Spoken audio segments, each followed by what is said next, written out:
The Bias Football Fan Show, welcome to the Champions League edition. Last 16 first leg games, and last night, two excellent games on paper. Liverpool versus Bayern Munich, Lyon take on Barcelona.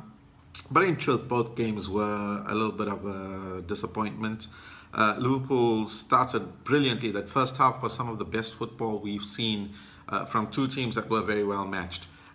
Justified result at the end of it. The second half tended to have petered out, but justified result at the end of it. Goalless, 0-0. So going back to the Alliance Arena in 3 weeks' time, I think Liverpool actually still have a very good chance. It's still very finely balanced match, and I think it's going to be an excellent return leg in 3 weeks' time. So looking forward to that one.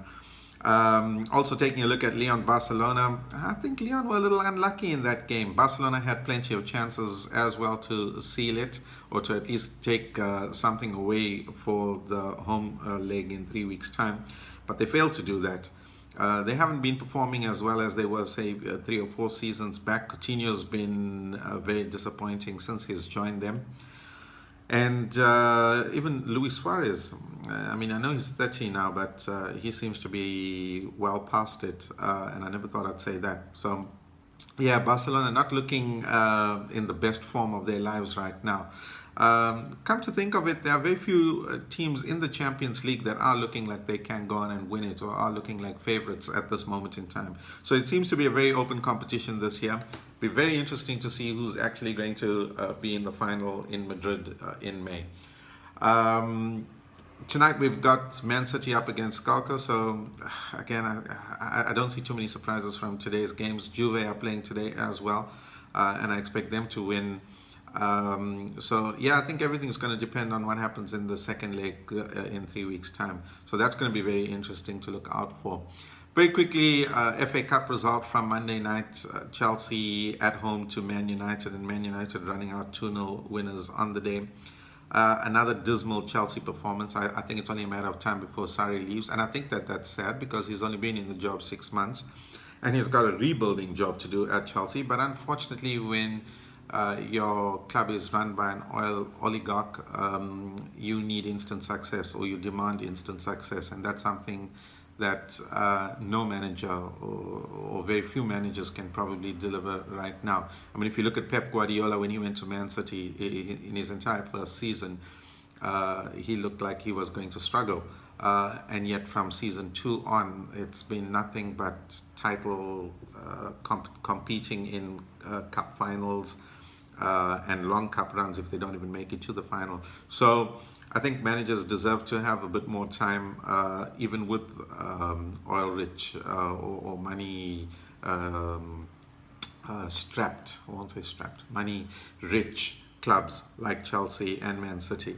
Obviously, clubs like Liverpool and Spurs, and even Arsenal, who don't have as much money as some of these cash cows, they need more time. And again, it's being evidenced in the kind of results you're seeing from the likes of Spurs and the likes of Liverpool on the pitch. The quality of football, the dynamism of the teams are much better, having given the manager 2 to 3 years to build a team, to start from scratch, which is what a team like Chelsea and Sarri have to do now. I say give the man more time and let him try to stamp his mark on that team. The problem for me with Chelsea is also that there are too many prima donnas in that club. I'm talking about the players. Too many of them think that they can dictate whether a manager keeps his job or not. They've done it with Mourinho, probably rightly. They've done it with Conte, incorrectly. And now I think they're trying to do it with Sarri. And look, to be fair to them, and to a lot of the pundits that are calling for Sarri's head, he has been playing N'Golo Kante out of position, one of the best holding midfielders in the world, and he's playing him out of position. So maybe he needs to look at himself and try to correct his ways as well. But I think that more patience is needed from all sides. You need more patience as the board for Sarri, and as Sarri, you need more patience and understanding to try to work with this team and get the best out of them, which he's not doing right now. Man United, on the other hand, not entirely convincing in that 2-0 victory. I mean, look, when I say not entirely convincing, they deserve to win the game, no doubt about it. but they definitely, I don't think, managed to get out of second or even third gear during that game, just because the opposition were so dismal. When a team sits back, and strangely enough, the way Chelsea played against Man United is very much the way Man United played against Mourinho. I wonder if there's ever been a manager that's managed both those clubs in the last 10 years. Chelsea, Man United, same manager. Yeah, you know the answer to that. Jose, he's definitely stamped his mark all over football. And my opinions on him are not important at this time, but I'd be very surprised if a big club goes in for him anytime in the near future. As usual, like, share, comment, you know the drill. Big game this weekend on Sunday. Manchester United up against Liverpool at Old Trafford. Promises to be a humdinger. Two teams that look to be in a rich vein of form. Two teams that at any other time would probably have been challenging for the title this season, but for the first half of the season where United allowed a clown to run the club. But we'll have more on that on Monday. Obviously, the outcome of the game, as well as discussion around the rest of the weekend's fixtures. A full set of fixtures this weekend in the Premier League. But yeah, other than that, take care. Again, like, share, comment. Catch you next time on the Biased Football Fan Show.